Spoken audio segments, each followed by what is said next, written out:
Fala moçada, cabeças pensantes, professor Cláudio Drummond com vocês para mais uma aula sobre redação no Enem. E hoje a gente vai falar de um tema que são os vícios de linguagem. Esse tema ele tanto vale para a redação, né, na hora da gente escrever, de ter cuidado com esses vícios, tá? Mas também pode cair alguma coisa relacionada na prova objetiva. Foram poucas questões sobre isso, mas eu já vi questão do Enem sondando essa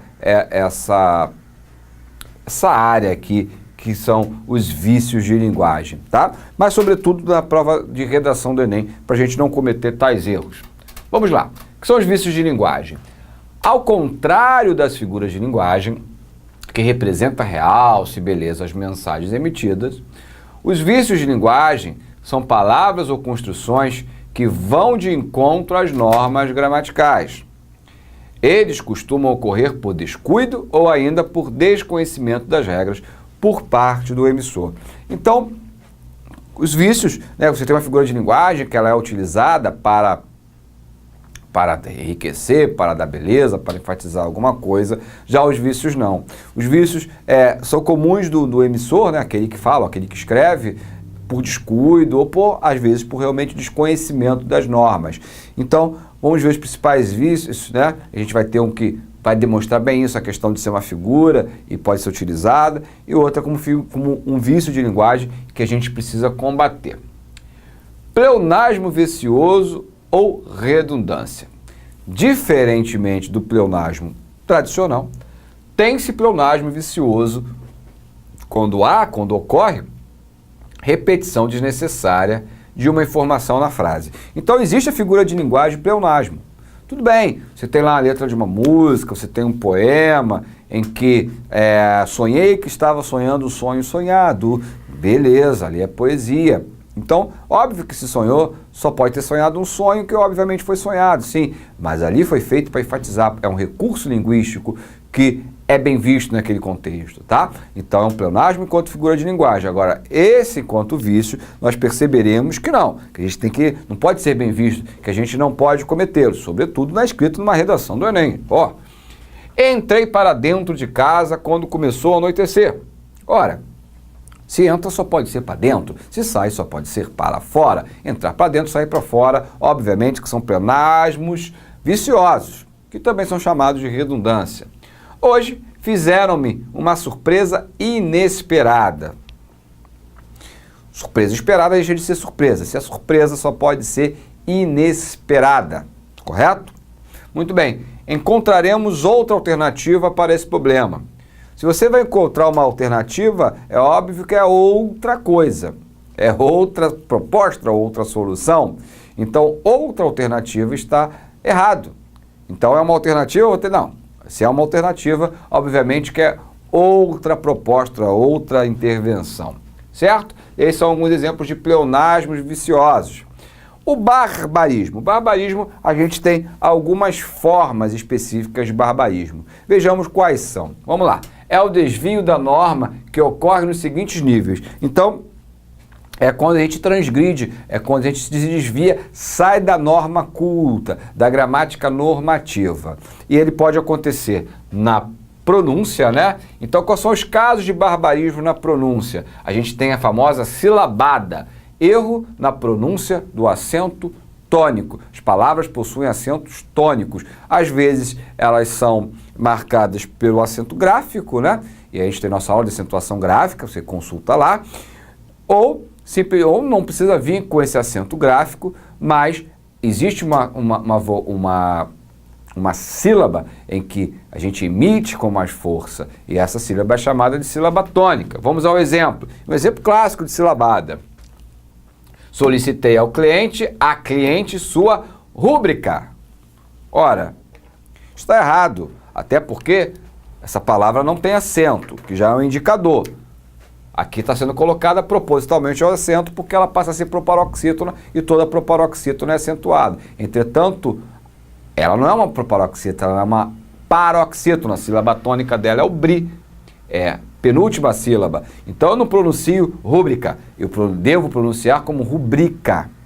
Então o correto desta palavra é a pronúncia rubrica, e não rúbrica como muitos falam e muitos dizem. E aí poderá também acarretar o erro na escrita, né? Ah, Cláudio, mas tudo bem, mas se eu pronuncio errado, na hora que eu vou escrever lá, poxa, beleza. Eu vou escrever, não vou pronunciar, vou estar só escrevendo.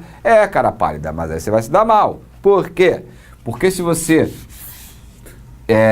pronuncia errado, você pode cometer o erro na hora da escrita. Porque se você fala rúbrica, você fala, caramba, como é que escreve rúbrica, hein? Ah, como é que escreve rúbrica? Pô, rúbrica, pro paroxítono, toda ela é acentuada, pô, então tem acento. Só que você está pronunciando errado. Então influencia sim. Cacoépia, o erro na pronúncia dos fonemas, tá?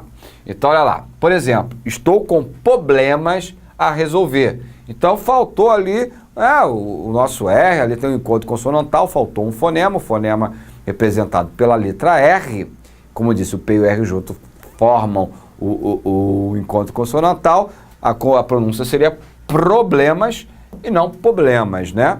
Ou então o problema, né? Também famoso problema. Aí também troquei o L pelo R, isso também seria uma cacoépia. E a cacografia, aí sim, é o erro na escrita, o erro na grafia ou na flexão de uma palavra. Eu adivinhei, aí a cacografia é um erro de barbarismo, né? Que você vai encontrar na escrita. Atenção na hora de escrever, né? Eu adivinhei e eu fiz o adivinhei com esse D mudo aqui, quando na verdade adivinhei tem o I. Quer ver uma palavrinha que as pessoas cometem muito esse tipo de erro? É a palavra opinião. Eu acho que é por conta da opção, que é PC cedilha, opinião não pode ser PN. Opinião tem que ser com I. Opinião. Que seria uma cacografia. A escrita de opinião sem o I. O segurança deteu aquele homem. Também é um erro porque a gente flexionou errado. Também é uma cacografia. Deteu não. Ele deteve aquele homem. Flexionou errado. Também é cacografia. Bem, o que importa é se flexionou errado ou não flexionou errado. Ou melhor, se flexionou errado ou se você escreveu errado.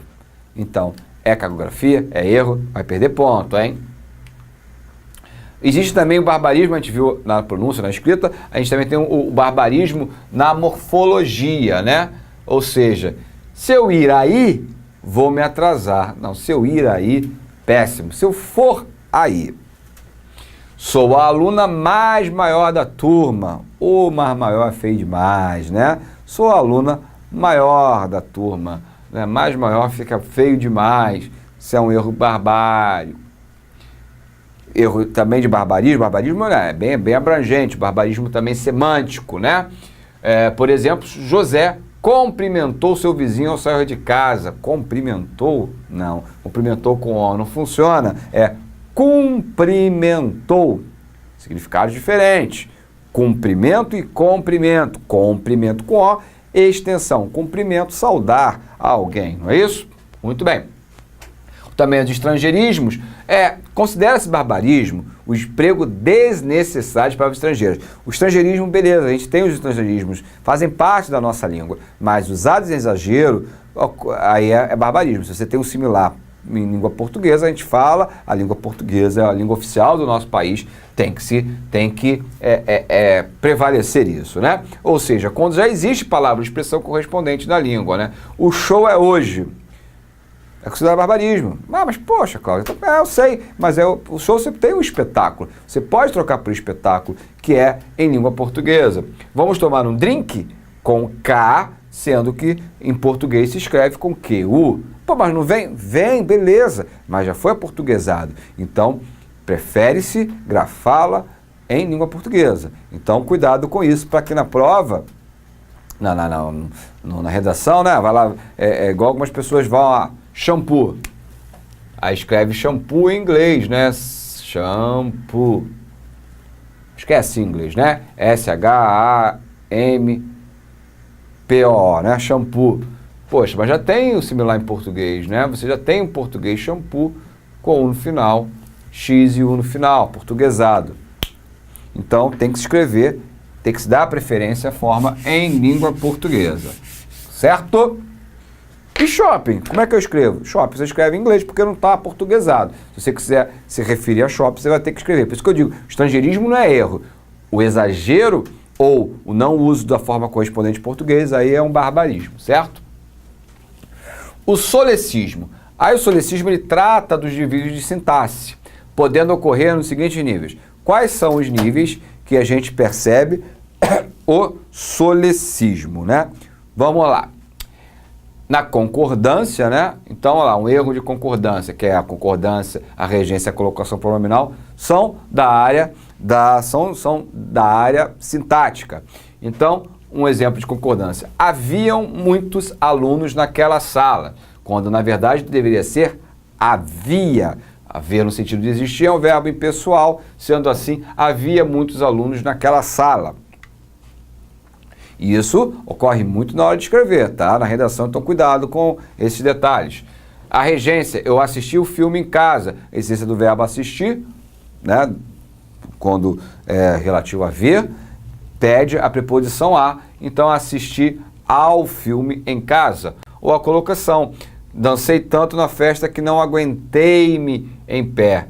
Quando, na verdade, a partícula... A palavra negativa não, ela atrai o pronome para próximo dela, né? A gente tem a linha de colocação pronominal, então dúvida vai lá. Então, como uma partícula negativa, ela atrai para cá. Então, não me aguentei em pé, que é o correto. Então, cometendo esses erros, você perderá ponto lá na competência que exatamente avalia o emprego correto da norma gramatical brasileira, certo? Da língua portuguesa, obviamente. Então, vamos seguindo. Ambiguidade. É um vício de linguagem que consiste em usar diversas palavras na frase de maneira a causar duplo sentido na sua interpretação. Olha lá o exemplo. O chefe discutiu com o empregado e estragou seu dia.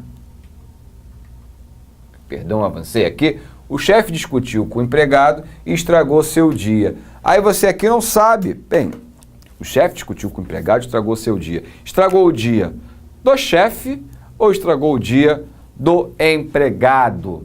É ambíguo. Eu não tenho como assegurar, eu acho que é o chefe. Eu acho, tu acha. Eu acho que é o empregado, também acha. Na verdade, o texto está ambíguo. Está mal construído.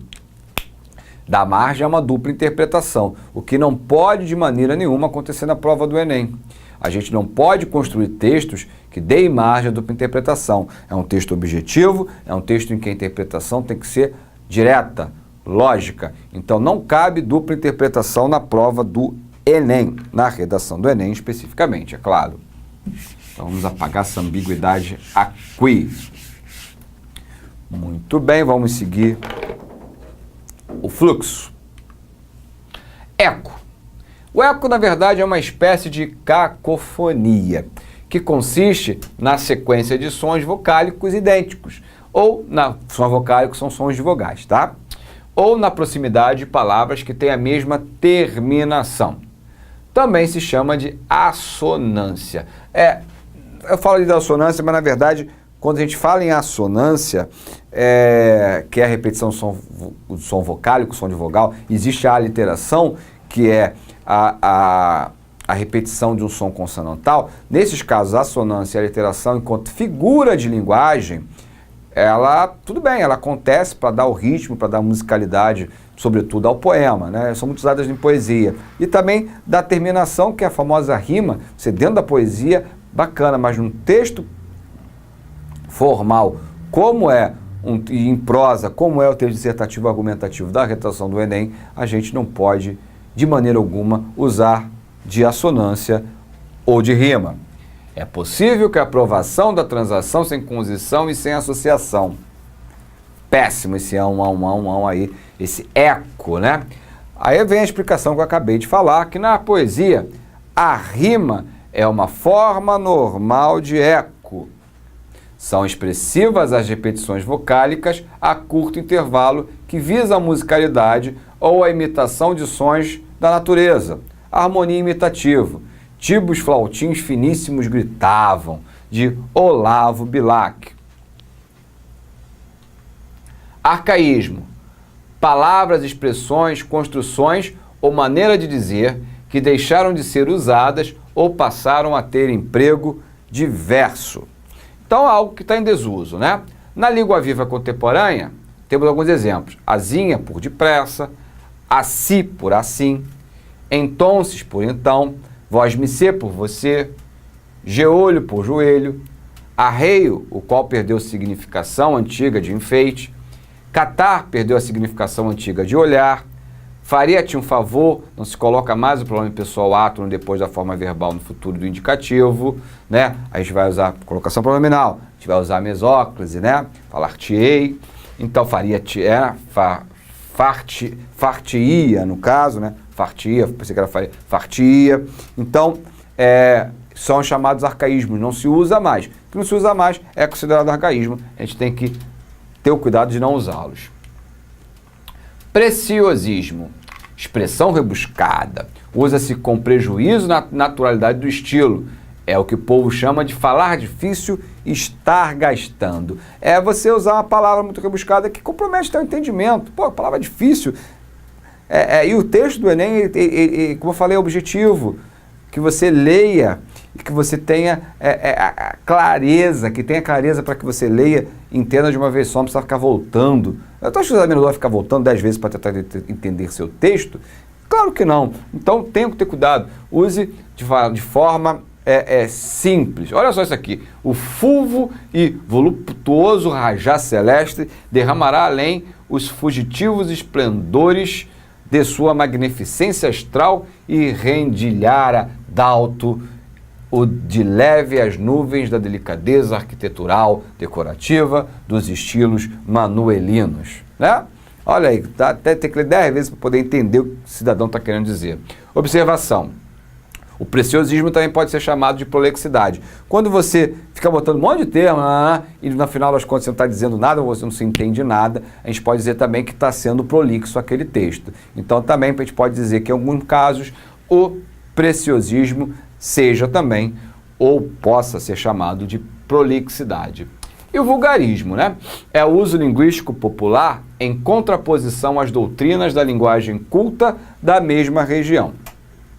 O vulgarismo pode ser fonético, morfológico e sintático. Então vamos aos vulgarismos, né? O fonético, a queda dos R's finais. Então as pessoas escrevem sem o R final, andar, comer, escreve anda, come, etc. Vejo isso pra caramba nas redes sociais, né? É um vulgarismo. A vocalização do L final nas sílabas, né? Meu, Saulo, Saul e etc, né? A monotongação do ditongo, estoura por estoura, rouba por roubar, roubar por roubar, né? A intercalação de uma vogal para desfazer um grupo consonantal, advogado por advogado, ritmo por ritmo, psicologia por psicologia, né? A colocação desse a mais, onde, na verdade, ele não precisa estar. E o vulgarismo nos campos morfológico e sintático. Temos a simplificação das flexões nominais e verbais. Os alunos, 2 quilos, os homens brigou, né?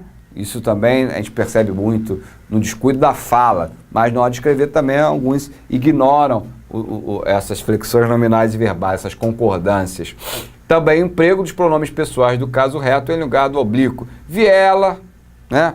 Olha eu, ó gente e etc. Então, são alguns casos também de vulgarismo. Bem, a gente encerra essa nossa aula sobre vícios de linguagem. Se você tinha algum, espero que agora tente corrigi-lo e ficar atentos a isso na hora de fazer a sua redação do Enem. Até um próximo encontro. Um forte abraço a todos.